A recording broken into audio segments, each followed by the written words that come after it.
இருக்கிறாங்க. இஸ்லாமியர்களிடத்தில் இருக்கக்கூடிய ஒரு நடைமுறையை வச்சு கேள்வி கேட்டிருக்கிறாங்க.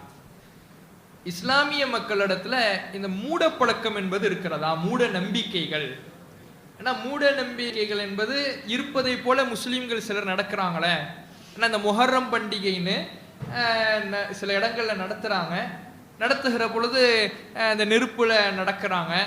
மேலே என்ன பண்ணிக்கிறாங்க, இந்த சாட்டியை வைத்து தங்களை தாங்களே அடிச்சுக்கிறாங்க. இது மாதிரியான மூட பழக்கங்கள்லாம் இருக்குத. இதை இஸ்லாம் ஆதரிக்குதா எதிர்க்குதா அப்படின்னு கேட்குறாங்க. இஸ்லாம் மூட நம்பிக்கைகளுக்கு எதிரான மார்க்கம் தான். அதை இதை நாம பல ஆண்டுகளாக சொல்லி வருகிறோம். குர்ஆன் அதை சொல்லுகிறது. மூட நம்பிக்கைகளை எதிர்க்கிறது. எந்த அளவுக்கு இஸ்லாம் எதிர்க்குது அப்படின்னா, நபிகளார் வாழ்ந்த பொழுது ஒரு பயணத்திலிருந்து அவங்க திரும்புறாங்க.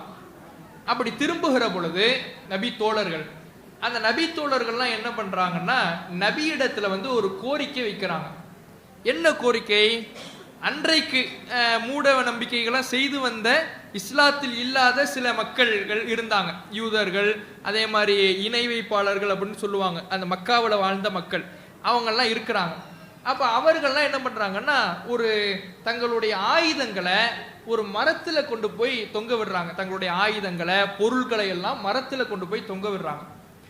இந்த மரத்தில் தொங்க விட்டால் அதன் மூலமாக ஒரு அதீத சக்தியும், அதன் மூலமாக ஒரு பவரும் எங்களுக்கு கிடைக்கும்னு அந்த மக்கள் நம்புறாங்க.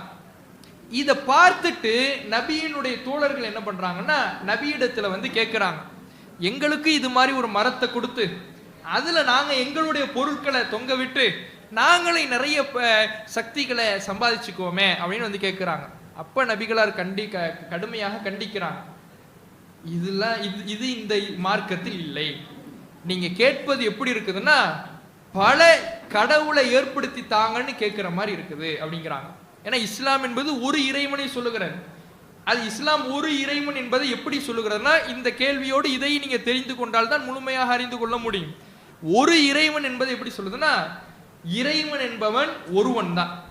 அந்த ஒருவனுக்குத்தான் எல்லா விதமான அதிகாரமும் ஆற்றலும் இருக்கிறது.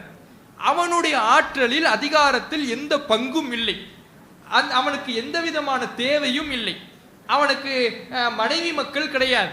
குழந்தை இருக்கிறாங்க, மனைவி இருக்கிறாங்க, பெற்றோர் இருக்கிறாங்கன்னா அவர்களும் சமபங்கான கடவுள்களாக வருவாங்க. அவ பல கடவுள் இருந்தால் உலகம் சீராக இயங்காது. அதனால் ஒரு இறைவன் தான் இருக்கிறான். அவனுக்குத்தான் எல்லா விதமான